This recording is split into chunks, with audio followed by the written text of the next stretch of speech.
Estoy en comunicación con el ex ministro de Economía de Costa Rica y actual diputado por el departamento de Heredia, Welmer Ramos González. Muchísimas gracias por acceder a esta entrevista.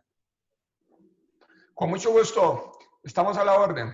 ¿Nos puede comentar un poco a qué se debe la gran estabilidad económica que tiene Costa Rica? Yo tuve la oportunidad de viajar en el 2018 y vi que la economía de ustedes es una de las más envidiables de la región.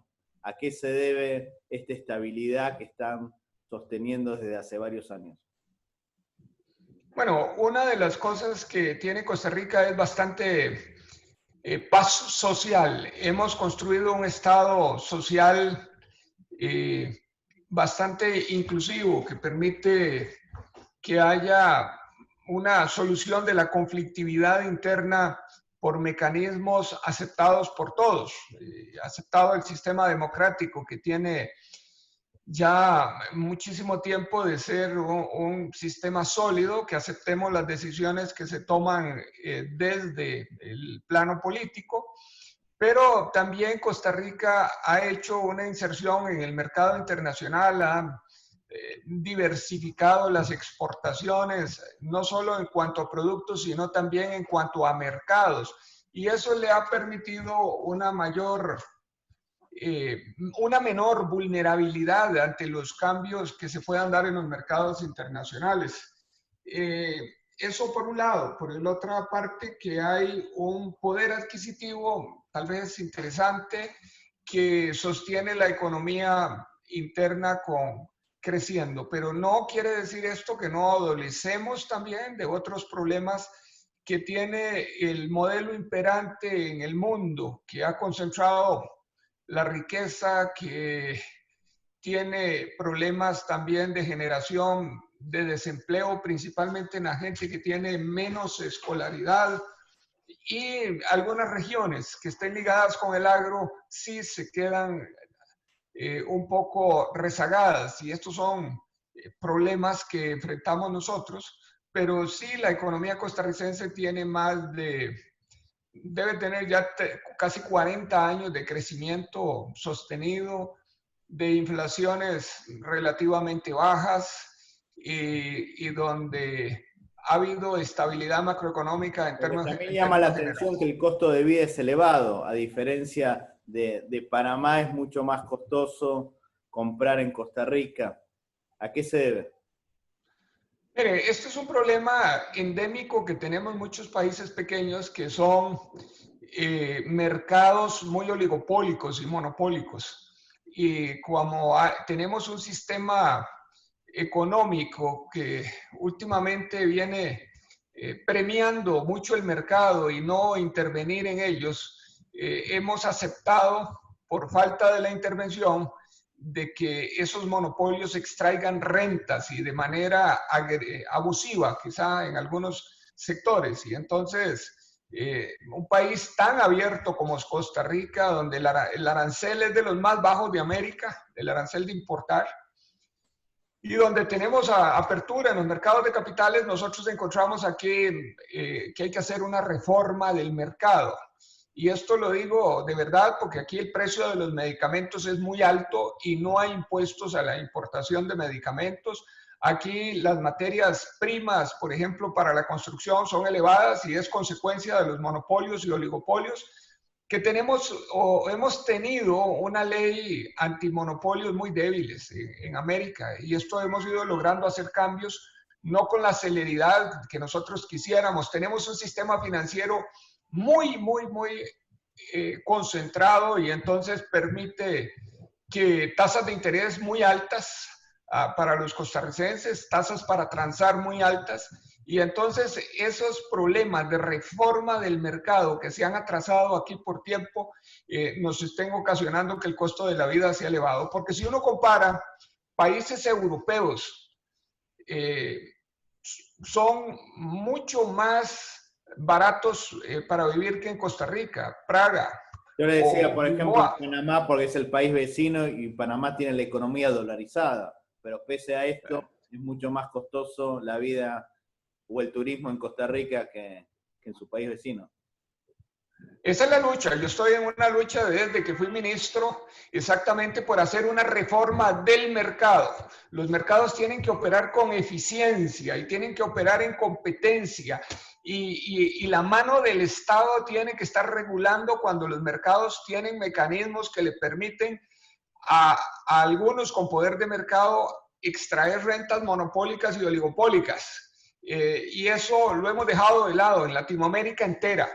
Y es de veras que ha sido abusivo contra los consumidores y eso frena el crecimiento de la economía, concentra la riqueza, le resta capacidad a un Estado de generar ingresos y principalmente cuando el poder de mercado se manifiesta en algunos grandes retail, esos retail pueden pagar rentas o pueden pagar precios, perdón, a sus proveedores ruinosos y pueden cobrar precios a los consumidores abusivamente altos. Y eso pasa en buena medida en este país. Son las luchas que he venido dando como legislador. Ya pudimos poner en Costa Rica una tasa de usura que no teníamos tope en tasa de interés. Aquí se podía cobrar lo que se quisiera cobrar y muchas veces aprovechándose de la necesidad de las personas, de la ignorancia financiera o de la ligereza, se les sobreendeudaba a la población entera. ¿De cuánto es este tope? Ese tope quedó actualmente en un 37%. Igual es elevado. Es elevado, pero tiene un mecanismo que se va ajustando conforme la tasa promedio de todos los créditos se va ajustando hacia abajo, ese mecanismo se va ajustando. Yo espero que muy pronto lo tengamos cercano ahí al 30% o menos. Comparado con países europeos o de la OCDE que está alrededor del 20, del 25%, es muy elevado, pero teníamos tasas del 120, del 200%, y los tribunales no podían hacer absolutamente nada contra esos abusadores porque no había tasa. ¿De cuánto es allá el IVA? ¿El impuesto al valor agregado o el IGB, el impuesto general a las ventas? No sé cómo lo llamarán. Sí, el IVA. Sí. El IVA en Costa Rica es del 13%, pero no es igual para todas las actividades.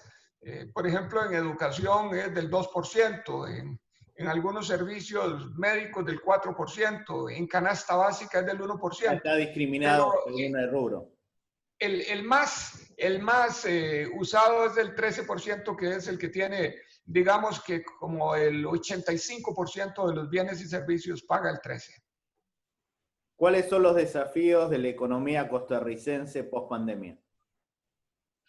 La reactivación, desde luego, pero es salir de la pandemia con que los hogares no pierdan los activos que tienen, que podamos restablecer nosotros la mayor cantidad de empresas que no se presenten quiebras. Eso significa cómo hacemos nosotros en este momento para apagar la economía y mantener la capacidad productiva y la salud financiera de los hogares para que post pandemia tengamos una situación más llevadera cuando vayamos prendiendo la economía.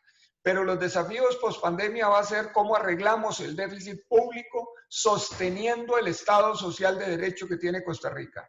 Educación, salud, todo el tema social de red de cuidado, de vivienda digna para los que no pueden procurárselo, de mantener la seguridad interna, que es muy importante, y teniendo y reactivar sobre todo la economía para disminuir el desempleo y la pobreza que en estas crisis siempre se ven muy afectadas. ¿Cómo se integran los inmigrantes a nivel económico en su país? Porque hay mucha inmigración de Haití. No tanto de Haití. Nosotros tenemos aquí tal vez más inmigración de Nicaragua. Haití es, pero no es lo más importante acá. Y cuando los que pasan vienen de paso, porque van buscando Norteamérica, Estados Unidos. Pero de Nicaragua sí es una población que viene aquí a hacer ciertas labores agrícolas sobre todo y son muy importantes porque nos dan unos servicios trascendentales en agricultura, en ganadería, en construcción, en algunos servicios del hogar, y que aportan de verdad a esta economía. El problema que tenemos es que, como en todos los países, hay que integrarlos plenamente a las redes de seguridad social para que no haya afectación ni a la economía, ni a la seguridad social, ni a las personas, que es lo más importante, que trabajan en el país. La última pregunta, Pero, ¿cómo es la relación bilateral con Nicaragua? Porque algunos países consideran una dictadura a Nicaragua y no tienen relaciones bilaterales. mire, hay dos planos. Uno es en el plano de pueblos. Somos pueblos cercanos, amigos, que como en el plano de pueblo nos llevamos bien. Un nicaragüense y un costarricense no tienen problemas de cohabitar, de vivir, de compartir. No hay ningún problema. El problema es meramente a nivel de gobierno. Y muchas veces el gobierno del norte en tiempos de campañas políticas tratan de polarizar temas meramente políticos, regionales y demás, y fronterizos, pero no hay una confrontación seria con Nicaragua desde ese plano. Costa Rica es un país pacífico que siempre nos apuntamos a resolver todo a través de los canales diplomáticos y de las cortes internacionales. Muchísimas gracias, diputado, muy amable. Con mucho gusto, don Juan, a las órdenes. Los que quieran seguir viendo entrevistas de Centroamérica, por favor suscríbanse a mi canal.